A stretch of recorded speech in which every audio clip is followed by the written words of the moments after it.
Igbo Igbo ekenekwa m na ihe a bụ vidiyo ezugume ka ọ reply ya Okongwu Dibia regarding ihe Okongwu Dibia kwụ. Okongwu Dibia si na ihe na-Ebuka Obi na ngọkpala nwere any economic value for ndị Igbo na nwere any economic value for ndị Igbo. Okongwu Dibia kwuru nka so n'ozi na ihe ezugo salia ka ọ dịkwa ndọsọ njisa ka mmee okwu a ka ọ dị nkenke n'ọnụ ihe ezugo salia.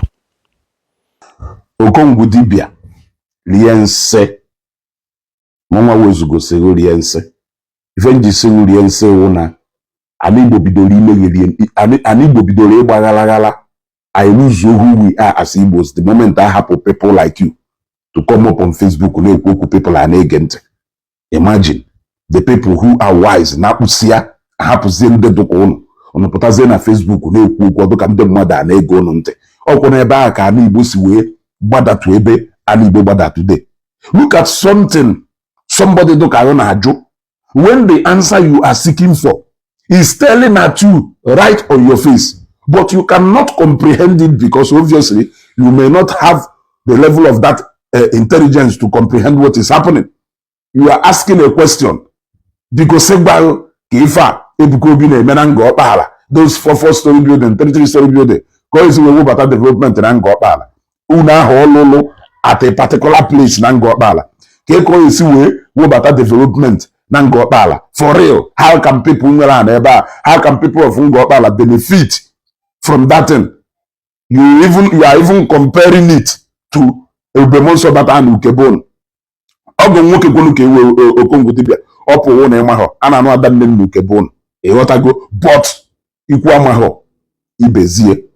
Ịbịa na Nnewi today, the almighty in Nkwo Nnewi ịma Nnewi ji wee dị ebube taa. Nnewi ji wee na-afịa afịa n'azụ azụ n'ụwa niile. Mmadụ ndị si from Ebonyi steeti, Enugu steeti, Abia steeti, Kelafa ya Kelafa Imo steeti and the other local government and the towns ndị na Anambra steeti wee bịa na Nnewi wee chọrọ anyị wee bịa na Nnewi today bịa biri na-eme business. Kele ebe Nkwo Nnewi ahụ ọdụ na 4 corners of Nnewi, ọdụ na 4 corners of Nnewi Otolo Umudim Nnewi Ishi and the Uruagu.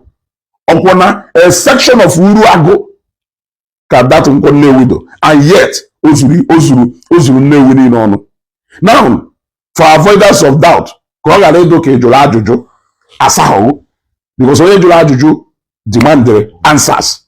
I will give you the answers immediately if truly no answer ka ị na-achọ, that you are not just trying to be you are not trying to be ka m ghara ịkpọ ife m chọrọ ịkpọ afa because oge ị na-eje agba họteelụ ụmụ nwa dibia video ịgba họteelụ video na-aba. I don't know what you are expecting if a hotel ahụ nwere ike ide eme nwebe a, but if an establishment table as massive as this one ị na-ajụ ajụjụ. Now let me answer question to you ka iwe malụ.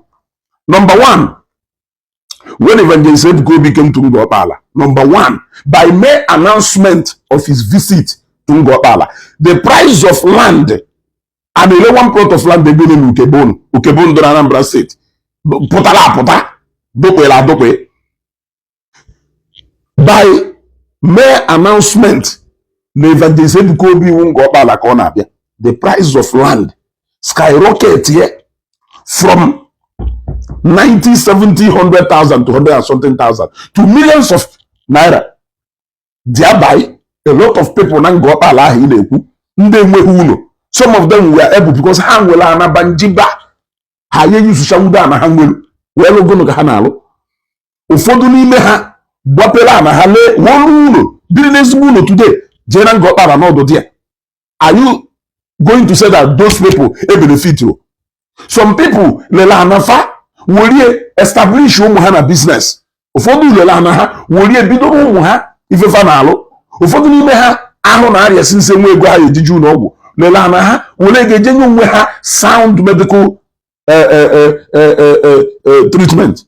Ha bụ mma. Go there and hear the testimonies of people, then you will understand. Agwagongo maka somebody mma lele nke ye ewe sort of problem mmadụ nwere obodo oyiwo I know of that one because Nando involved in the purchase of that particular land. Yes. So I know the reason Ejuela. Yes. I know the reason Ejuela. So, all number akamela 70,000, 100,000. How many hectares? We later about 30 something to 40 million. We later 5 or 10 million. But today, just one plot can solve that problem for you. 2 plots or 3 plots can solve that problem for you. Then, number 2, if the level of economic activities na ga on Nangopala Keta, because na people na bia, agapo na site in I am still talking about Ngopala at large so that you understand. People are making money. Okada people are making money because now people need troop down to Ngopala. Either people na bia shana, either people na bia sightseeing, either people na bia. We are not talking about the program itself. A lot of workers, man, they see outside Ngopala, man, they see Ngopala. People are moving around. Okada na ego, ndenele nini na ego, ndenele mmanya na ego, ndenwegasiri uno around Ngopala kita n'ime Ngopala. More than 3,000 workers na alụ ọrụ na Zion site a. Ma ndị bụ machines ha gbadata na fabricate windows na ndị otu ha bi na site a. Let's say na out of 4,000 people a na alụ ọrụ ebe a, na about 1,000 bịara abịa ebe ka ha bi. Ọ bụla be people na Ngopala ka ha bi na-akwụghị ụgwọ. Ụfọdụ kpocha one room be ha, ụfọdụ kpogasịa 2 rooms be ha, debe up for rent, and people na rent here for over how long, God knows how long, since Edgewe declared that site open for work. In Morona Kakuko, who could have Baham Waha? Namadu Medicino Kata Sebon, Bianco rent Uno, no short, Guno Konya, the immediate. Or can they benefit you now? Can they not rent here? Can they not that rent? Then you now be a bar, can they find a J. Gokotif Haneri, Yabba J. Gota, personalities Hanidri. Of Afia, but Tabadia, I can Ngopala. Now, when you talk about the benefit, how you went in terms of Oko, I hear with Oko, or Bros of government in Ewutoko, or Bros of government in Ewutoko. As a matter of fact, electricity had a use to have government in your area, or one Chinese company, Mount to Solar, or let's say Hoko, let's say. So, Kironye, ebo ona aliko dango de site factory on a jacket generate electricity. So who told you that not of government the capable of you with Oko on a stage? Establishment to Zion ministry is capable enough to give light to the people, to give steady light to the people of Ngopala.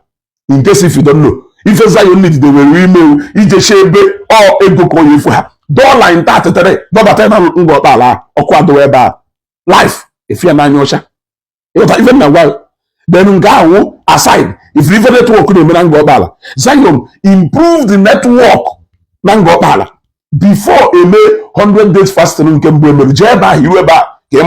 before I can do a video, step or bagul. But Habesha first one, mount with a mount on a background, Unyaka, Habeka this one, improve quite further. It can ajuju, can you benefit? Can you benefit? Everybody will be full and go palaketa. Nele, Afia Nonazo. Even Nonangopale, add there, no face sustain market for people now there. People now see from Lagos, see from different places now there, and people are beginning to relocate to Ngopala.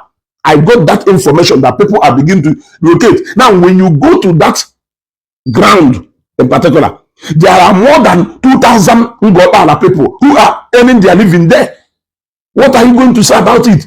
You've seen the man Sonandena supply block. You see how much success or achieve go from that ground. Who are they? Are they not his people? So Ngopala, they benefited from that project as long as no Hanaga. Even after all Gachalo, you will still see massive employment, permanent one there. No one put a hona cooking. J back if you big gun sink eba. Anja white nina hana weba hobron de bifana we. Oblona their location case you put them a latrat if you need it. Adocha nina na weba hammer me down a jibute. Na beha. Mpolo kita, pushing their bar. ịghọtago mkpụrụ okịta akpụte ngụ na that side jefe ebe a na-eje egwute aja ọcha ndị na-atụ aja niile ahụ a na-egwu ebe ahụ ọ bụrụ ndị befa ndị na-ebu ya ebu ọ bụrụ ndị befa ana m ajụ ajụjụ ana ebe a na-ekposa ọbara na befa we are not talking about shippings ahazi ekwu okwu people who are into supply of cement supply of so many things eji alụ ọrụ ebe a emerie percentage the percentage of this goes to them Okpala indigene a percentage of this go to other people ye benefit kwa usu nwere ọnụ na kpuo iji ị na-asị na ịmaghị ife na-eme ịmara na a government on its own gbadatara ngwa Okpala one Evangelist Ebuka Obi a government on its own from what he has done onwere any state government ya fụ such establishment for benefit of it jụ na ya abata befa ịchọsi through open Kema na the 5 eastern state governors azọ so we even bid to give him free o nwere ebe ọ ya oluo ekwuezie ka enye free land